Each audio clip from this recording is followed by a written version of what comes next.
कहानी की शुरुआत में हम एक पुराना और काफी बड़ा महल जैसा घर देखते हैं। ये घर शहर की भीड़भाड़ से काफी दूर एक सुनसान इलाके में था। इसी घर में एक छोटा सा परिवार रहने के लिए आता है। इस परिवार में कुल 4 लोग हैं, ब्रायन, उसकी पत्नी कियारा और उनके 2 बच्चे एली और स्टीवन। ये घर देखने में जितना शानदार था उतना ही पुराना भी। ब्रायन को यह प्रॉपर्टी बहुत कम दामों में मिल गई थी, इसलिए वह बहुत खुश था। परिवार के बाकी लोग भी घर देखकर काफी एक्साइटेड थे, लेकिन एली जो बड़ी बेटी है, उसे यह जगह पहली नजर में ही कुछ अजीब लग रहा था। उसका यहाँ बिल्कुल मन नहीं लग रहा था, क्योंकि उसे अपने दोस्तों और पुराने घर की बहुत याद आ रही थी। पर जब सब अपना सामान सेट कर रहे होते हैं, तभी एली की नजर एक पुराने बंद दरवाजे पर पड़ती है। वो अपने पापा से पूछती है कि यह दरवाजा कहाँ जाता है। ब्रायन बताता है कि यह बेसमेंट का रास्ता है, जहाँ वे अपना फालतू और पुराना कबाड़ रख सकते हैं। एली को अंदर क्या है ये जानने की उत्सुकता हुई, इसलिए वह आगे बढ़ी और बेसमेंट का दरवाजा खोल दिया। जैसे ही दरवाजा खुला, अंदर से ठंडी हवा का तेज झोंका बाहर आया और साथ ही एक अजीब सी बदबू भी फैल गई। सामने पुरानी लकड़ी की चरमराती सीढ़ियां थीं, जो नीचे गहरे अंधेरे में उतर रही थीं।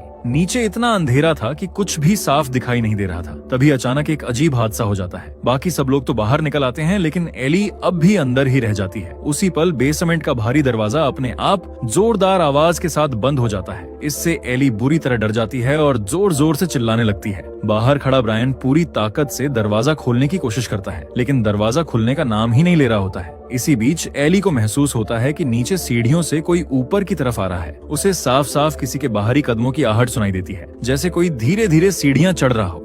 ये सुनते ही उसकी दहशत और बढ़ जाती है और वह पहले से भी ज्यादा जोर से चीखने लगती है। बाहर ब्रायन घबराहट में इधर उधर नजर दौड़ाता है। तभी उसे दरवाजे के पास एक पुरानी चाबी लटकी हुई दिखाई देती है। बिना देर किए वह चाबी उठाता है और कांपते हाथों से ताला खोल देता है। जैसे ही दरवाजा खुलता है, एली गुस्से में वहां से निकलकर सीधे अपने कमरे की ओर चली जाती है। उस पल के बाद एली का मन इस घर से पूरी तरह उठ जाता है। अब उसे यह जगह सिर्फ अजीब नहीं बल्कि खतरनाक लगने लगता है। लेकिन कुछ ही देर बाद कियारा उसके पास आई और बोली कि उन्हें एक जरूरी बिजनेस मीटिंग के लिए बाहर जाना है। उसने एली को जिम्मेदारी दी कि वो स्टीवन को खाना खिला दे, उसे सुला दे और फिर खुद भी घर अच्छी तरह लॉक करके सो जाए। इसके बाद कियारा और उसका पति घर से निकल गए। अब जैसे जैसे रात गहराने लगी, पूरे घर में गहरा सन्नाटा छाने लगा। अकेली बैठी एली ने अपने बॉयफ्रेंड को कॉल किया और रोते हुए शिकायत करने लगी कि उसके पेरेंट्स कितने केयरलेस हैं। उसने बोला कि वह उनके साथ रहते हुए भी खुद को अकेला महसूस करती है, क्योंकि उनके पास उसके लिए कभी समय नहीं होता है। तब अचानक उसके पीछे का दरवाजा धीरे धीरे चरमराता हुआ खुलने लगा। एली को आहट तो नहीं हुई, लेकिन जैसे ही उसकी नजर पीछे पड़ी, उसने एक भयानक मास्क पहने शख्स को खड़ा देखा। ये दृश्य देखते ही एली डर के मारे उछल पड़ी, लेकिन अगले ही पल वह शख्स हंस पड़ा, क्योंकि वह शख्स और कोई नहीं बल्कि उसका छोटा भाई स्टीवन था, जो मास्क पहनकर उसे डराने की कोशिश कर रहा था। अब एली गुस्से में आ गई थी। उसने तुरंत कियारा को कॉल किया और शिकायत की कि स्टीवन सोने की बजाय वीडियो गेम खेल रहा है और उसे परेशान कर रहा है। कियारा ने फोन पर ही स्टीवन को डांटा और सख्त लहजे में कहा कि अगर वह तुरंत नहीं सोया तो उसका गेम हमेशा के लिए छीन लिया जाएगा। ये सुनते ही स्टीवन डर गया और चुपचाप सोने के लिए मान गया। फोन रखने के बाद एली ने स्टीवन से पूछा कि उसे वह अजीब मास्क आखिर में मिला कहां से। स्टीवन उसे घर के एक ऐसे कोने में ले गया जो बेहद खराब हालत में था, जहां कई सारे पुराने और टूटे फूटे सामान बिखरे पड़े थे, जिन पर मोटी धूल जमी हुई थी। उसी जगह उन्हें एक पुराना ग्रामोफोन रखा मिला। उसे देखकर दोनों को उत्सुकता हुई और उन्होंने उसे चलाने का फैसला किया, लेकिन उसमें कोई गाना नहीं बजा, बल्कि उसकी जगह एक प्रोफेसर की आवाज सुनाई देने लगी। वो कोई अजीब सा फार्मूला बोल रहा था और फिर अचानक 1 2 3 बोलने लगा। जैसे ही गिनती खत्म हुई, अचानक पूरे घर की लाइट्स जलने बुझने लगी और उसी समय बेसमेंट की दिशा से कराहने जैसी धीमी लेकिन बेहद डरावनी आवाज सुनाई दी। ये समझकर एली घबराकर तुरंत ग्रामोफोन बंद कर देती है और स्टीवन का हाथ पकड़कर अपने कमरे में चली जाती है। लेकिन कुछ ही सेकंड बाद घर की बिजली पूरी तरह चली जाती है। चारों तरफ घना अंधेरा छा जाता है। डरी हुई एली तुरंत अपनी माँ कियारा को कॉल करती है और घर की सारी सिचुएशन बताती है। कियारा फोन पर उसे शांत रहने को कहती है और बोलती है कि एली डर मत, बेसमेंट में जा और स्विच बोर्ड चेक कर। इस बात से एली साफ मना कर देती है। वो कहती है कि वह उस अंधेरी जगह पर बिल्कुल नहीं जाएगी, लेकिन कियारा उसे समझाती है कि अगर बिजली नहीं आई तो स्टीवन और ज्यादा डर जाएगा और पूरे घर में हंगामा मचा देगा। मजबूरी में एली एक मोमबत्ती जलाती है और कांपते कदमों से बेसमेंट के दरवाजे तक पहुंचती है। वो दरवाजा खोलती है और नीचे जाती सीढ़ियों की तरफ देखने लगती है। उसका दिल जोर जोर से धड़क रहा था और डर के कारण उसने अभी तक कियारा का कॉल भी कट नहीं किया था। उसी पल उसे अजीब सा एहसास होता है, जैसे नीचे कोई उसका इंतजार कर रहा हो। फोन पर कियारा उसे हिम्मत देती है और कहती है कि डर मत, बस एक एक कदम नीचे उतर, चाहो तो हर कदम पर गिनती करती रहे ताकि तेरा डर थोड़ा कम हो जाए। एली कांपते हुए अपना पहला कदम नीचे रखती है, लेकिन उसे इतना डर लग रहा था कि उसकी आंखों से डर के आंसू बहने लगे। उसे ऐसा लग रहा था जैसे अंधेरे में उसके बिल्कुल पास कोई धीमी सांस ले रहा हो। जब वह 9वीं सीढ़ी पर पहुंचती है तो उसे नीचे कुछ अजीब सा दिखता है और वह एक पल के लिए ठिठक जाती है, लेकिन हिम्मत जुटाकर आंखें बंद करके वह 10वीं सीढ़ी पर पांव रख देती है। फोन पर बात करते हुए कियारा को कुछ पल के लिए राहत महसूस हुई। उसे लगा कि एली सुरक्षित रूप से नीचे बेसमेंट तक पहुंच गई है, लेकिन तभी फोन पर कुछ ऐसा सुनाई दिया जिसने उसके दिमाग को झकझोर दिया। दरअसल एली लगातार सीढ़ियां गिन रही थी और वह रुक भी नहीं रही थी। ये सुनते ही कियारा का दिल बैठ गया। उसने अपनी आंखों से देखा था कि बेसमेंट में कुल 10 ही सीढ़ियां थीं। तब कियारा ने घबराकर उसे आवाज दी और याद दिलाया कि नीचे केवल 10 सीढ़ियां हुई हैं, तो वह किस सीढ़ी पर उतर रही है। लेकिन एली की तरफ से कोई जवाब नहीं आया। वहां से सिर्फ गिनती की आवाज ही सुनाई दे रही थी। घबराहट में कियारा और ब्रायन तेजी से घर की ओर लौटे।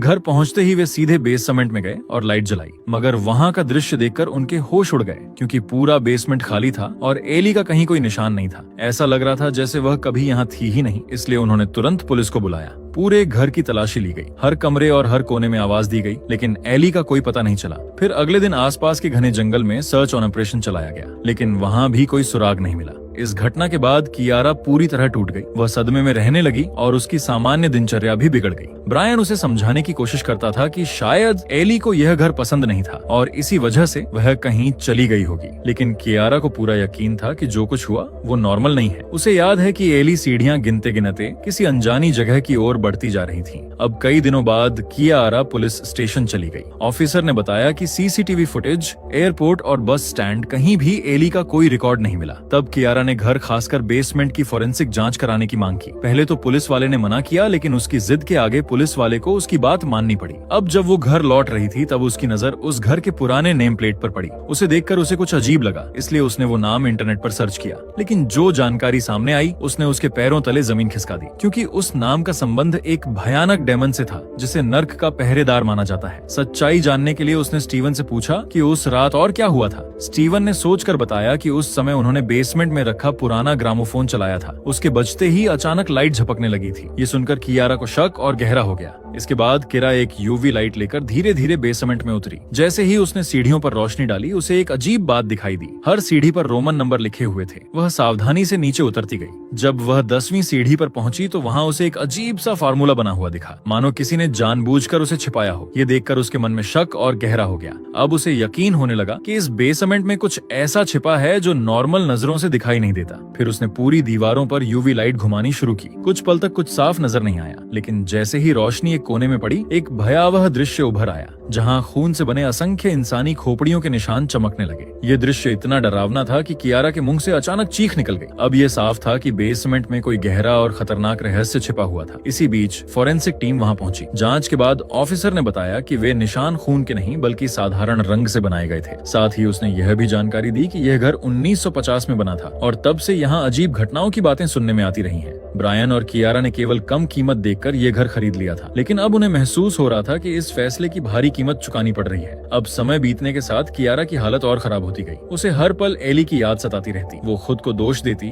कि काश उसने अपने बच्चों को ज्यादा समय दिया होता। लेकिन एक रात जब वो एली की पुरानी वॉइस रिकॉर्डिंग सुन रही थी, तब उसे एक साइड से हल्की फुसफुसाहट सुनाई दी। जहाँ वो आवाज पहले वॉश बेसिन के पास से आती महसूस हुई, फिर धीरे धीरे बेसमेंट की तरफ से आने लगी। वह आवाज बिल्कुल एली जैसी थी और लगातार 1, 2, 3 की गिनती दोहरा रही थी। फिर वह बेसमेंट के दरवाजे तक पहुंची। वहां गहरा अंधेरा फैला हुआ था। तभी उसके पैर से स्टीवन की एक गेंद टकराई और लुढ़कते हुए सीढ़ियों से नीचे गिर गई। सामान्य तौर पर वो गेंद 10 सीढ़ियों के बाद रुक जानी चाहिए थी, लेकिन वो गिरती ही चली गई। उसकी आवाज लगातार गूंजती रही, जैसे वह किसी बहुत गहरी खाई में गिर रही हो। घबराकर कियारा ने तुरंत लाइट जलाई। रोशनी फैलते ही सामने वहीं नॉर्मल 10 सीढ़ियां दिखाई दी। फिर अगले दिन ब्रायन ने देखा कि कियारा घर के दरवाजे को ध्यान से देख रही है। तब कियारा ने बताया कि हर दरवाजे पर अलग अलग प्रतीक बने हुए हैं, जो यह संकेत दे रहे हैं कि जरूर इस घर में कोई रहस्य छिपा हुआ है। लेकिन ब्रायन ने उसकी बात को गंभीरता से नहीं लिया। उसे लगा कि एली के गायब होने के सदमे ने कियारा की सोच पर असर डाला है, इसलिए उसने इस बात को टाल दिया और ऑफिस के लिए निकल गया। लेकिन कियारा अब आश्वस्त थी कि घर की हर दीवार, हर दरवाजा और हर निशान किसी बड़े रहस्य की ओर इशारा कर रहा है। इसी सच्चाई तक पहुंचने के लिए उसने दरवाजों पर बने अजीब प्रतीकों की तस्वीरें खींचकर उसने अपने ऑफिस के एक सहकर्मी को भेजी। कुछ समय बाद उसे पता चला कि वे निशान हिब्रू भाषा के हैं। जब उन सभी प्रतीकों को एक साथ जोड़ा गया तो उनका संबंध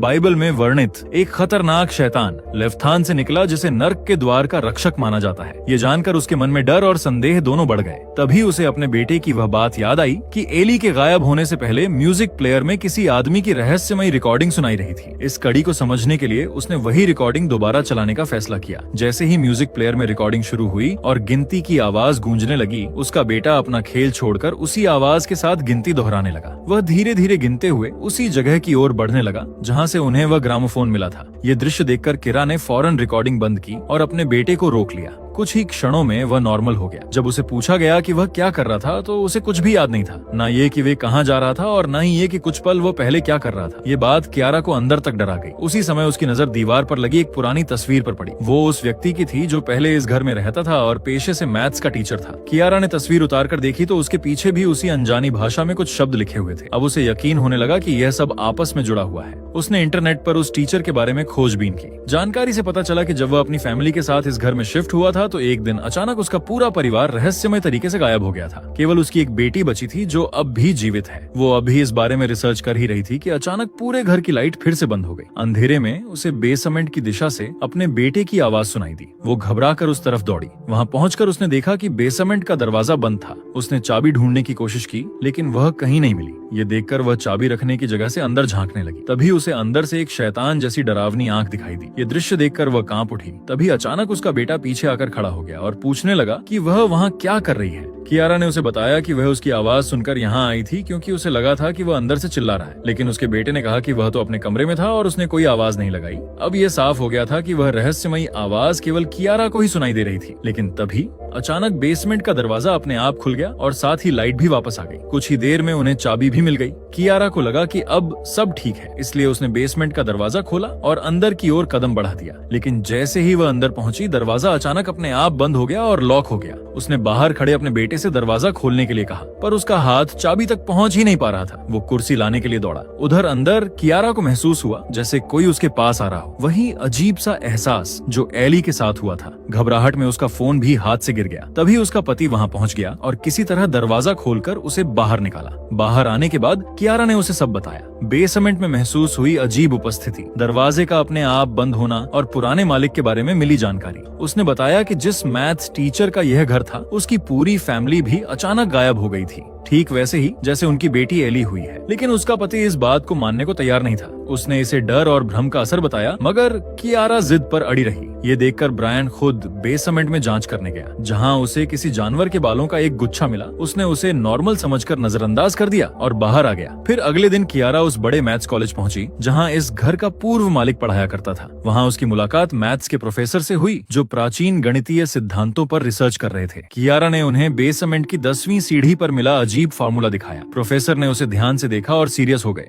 उन्होंने बताया कि यह साधारण गणितीय समीकरण नहीं है, बल्कि बहुत पुराना मैथ्स का सॉल्यूशन है जिसे खास तरह की ज्यामिति और रहस्यमयी गणनाओं से जोड़ा जाता है। उन्होंने आगे समझाया कि मान्यता के अनुसार ऐसे फार्मूलों का उपयोग केवल गणना के लिए नहीं बल्कि किसी दूसरी दुनिया का दरवाजा खोलने के लिए किया जाता है। ये सुनकर कियारा के मन में बैठा संदेह और गहरा हो गया। इसके बाद कियारा ने उस पुराने मैथ्स टीचर के बारे में विस्तार से पूछा जो कभी उस घर में रहता था। प्रोफेसर ने गंभीर स्वर में बताया कि वह टीचर वास्तव में रहस्यमय परिस्थितियों में गायब हो गया था। उसकी गुमशुदगी आज तक एक अनसुलझा रहस्य बनी हुई है और उसका कोई सुराग कभी नहीं मिला। हालांकि प्रोफेसर ने यह भी बताया कि उस टीचर की एक बेटी अब भी जीवित है। ये सुनते ही कियारा को लगा कि अब उसे सीधे उसी महिला से मिलना चाहिए। शायद वही इस रहस्य की आखिरी कड़ी हो सकती है। वह तुरंत उसका पता लेकर उससे मिलने पहुंची। वृद्ध हो चुकी उस महिला ने भारी मन से अपनी कहानी सुनाई। उसने बताया कि वर्षों पहले उसका भाई अचानक गंभीर रूप से बीमार पड़ गया था। उसकी हालत दिन ब दिन बिगड़ती गई। परिवार ने हर संभव इलाज करवाया, लेकिन कोई भी डॉक्टर बीमारी को समझ नहीं पाया। लगातार असफलता और निराशा ने उसके पिता का भगवान पर से विश्वास तोड़ दिया। धीरे धीरे उनका भरोसा आस्था से हटकर अंधविश्वास की ओर मुड़ गया। आखिर में उन्होंने किसी शैतानी शक्ति की सहायता लेने का निर्णय लिया, यह सोचकर कि शायद वही उनके बेटे को बचा सके। इसी तलाश के दौरान उन्हें वही रहस्यमय फार्मूला मिला जिसके बारे में कहा जाता था कि उसका उपयोग नर्क का दरवाजा खोलने के लिए किया जाता है। उसके पिता ने उस फार्मूले के जरिए नर्क का द्वार खोला ताकि शैतान उनकी दुनिया में आकर उसके भाई को ठीक कर सके। शैतान आया पर उसने उन्हें धोखा दिया। उसने उसके भाई को ठीक करने के बजाय पूरे परिवार को अपने साथ नर्क में खींच लिया और केवल वही किसी तरह उस जगह से बच पाई थी। इसके बाद उसने कियारा को सख्त चेतावनी दी कि वो घर केवल बेसमेंट तक सीमित नहीं है बल्कि पूरा घर ही नर्क का दरवाजा है। वहाँ से शैतान किसी भी समय उनकी दुनिया में प्रवेश कर सकता है। यह बात सुनकर कियारा का भय और गहरा हो गया। घर लौटने के बाद उसने पूरी घटना विस्तार से अपने पति को बताई। रहस्यमयी फार्मूला, पुराने मालिक का अतीत और उस महिला की चेतावनी। इस बार उसके पति ने बात को हल्के में नहीं लिया। उसने दरवाजों पर बने सभी अजीब निशानों को ध्यान से देखा और उन्हें आपस में जोड़कर समझने की कोशिश की। जब उन सभी प्रतीकों को मिलाया गया तो वे एक विशेष आकृति का रूप लेने लगे। अंततः वे मिलकर एक तारे जैसा चिन्ह बन गए। उस चिन्ह के बारे में जब उसने खोजबीन की तो जानकारी सामने आई कि यह उसी खतरनाक शैतान का प्रतीक है जिसे नर्क के द्वार का रक्षक माना जाता है। अब दोनों के सामने यह स्पष्ट हो चुका था कि घर की दीवारों और दरवाजों पर बने यह निशान किसी सजावट का हिस्सा नहीं बल्कि एक शैतानी संरचना का संकेत थे। अब कियारा को पूरा यकीन हो गया कि यह घर सचमुच नर्क का द्वार है और शैतान के आने का माध्यम बन चुका है। सच्चाई की अंतिम पुष्टि करने के लिए उसने एक बार फिर वही गिनती वाली रिकॉर्डिंग म्यूजिक प्लेयर में चला दी। जैसे ही रिकॉर्डिंग शुरू हुई और गिनती की आवाज पूरे घर में गूंजने लगी, वातावरण अचानक भारी और डरावना हो गया। उसी क्षण बेसमेंट का दरवाजा अपने आप खुल गया। उनका बेटा फिर से किसी अदृश्य नियंत्रण में आ गया और वह बिना रुके गिनती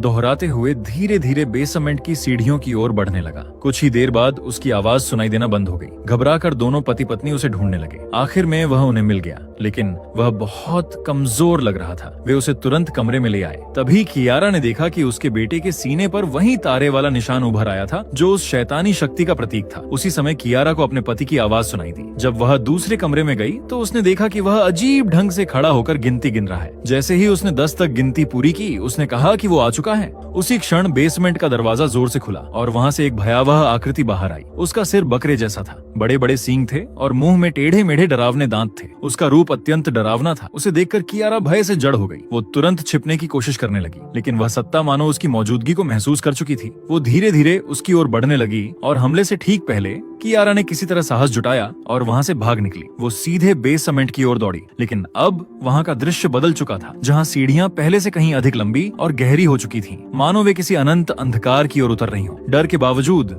वह नीचे उतरती गई। अंत में उसे एक अजीब सा दरवाजा दिखाई दिया। बिना रुके वह उसके अंदर चली गई। दरवाजे के उस पार का दृश्य भयावह था, जहाँ एक विशाल अंधेरा मैदान फैला हुआ था। वहाँ बहुत सारे लोग एक पंक्ति में खड़े गिनती दोहराते हुए आगे बढ़ रहे थे। उनके चेहरे और हाव भाव बदल चुके थे। उन्हीं लोगों के बीच कियारा की नजर अपनी बेटी पर पड़ी। वह भी उसी लय में गिनती दोहराते हुए आगे बढ़ रही थी। ये देखकर कियारा तुरंत उसकी ओर दौड़ी, उसका हाथ पकड़ा और उसे उस पंक्ति से खींचते हुए वापस भागने लगी। घबराहट और जल्दबाजी में उसकी टॉर्च हाथ से छूटकर जमीन पर गिर गई, लेकिन उसने उसे उठाने के लिए रुकना उचित नहीं समझा। वह अपनी बेटी को लेकर तेजी से उसी दरवाजे की ओर भागी और किसी तरह वापस घर तक पहुंच गई। घर में प्रवेश करते ही उसने देखा कि लाइट जल चुकी थी और उसका पति और बेटा नॉर्मल दिखाई दे रहे थे, मानो कुछ हुआ ही ना हो। यह देखकर उसे एक पल के लिए राहत मिली। उसे लगा कि वह सचमुच अपनी बेटी को नर्क जैसी उस भयावह जगह से वापस ले आई है, लेकिन डर अब भी उसके मन में था। इसलिए उसने बिना देर किए सबको तुरंत घर छोड़ने के लिए कहा, ताकि वे उस अभिशप्त स्थान से हमेशा के लिए दूर जा सकें। लेकिन जैसे ही वह बाहर निकलने के लिए दरवाजा खोलने लगी, उसने अपनी वही टॉर्च दरवाजे के पास पड़ी देखी जिसे वो उस अंधेरी दुनिया में छोड़ आई थी। वो समझ नहीं पाई कि यह कैसे संभव है। उसी क्षण उसकी बेटी, पति और बेटा अजीब तरह से खड़े होकर फिर से गिनती गिनने लगे। तब उसे समझ में आ गया कि वे कभी उस जगह से बाहर आए ही नहीं। टीचर और उसके परिवार की तरह अभी कियारा की फैमिली भी उसी नर्क में फंस चुकी थी और धीरे धीरे कियारा भी उसी लय में गिनती दोहराने लगी। अंत में पूरा घर दिखाई देता है जो अब नर्क का हिस्सा बन चुका है और इसी सिहरन भरे दृश्य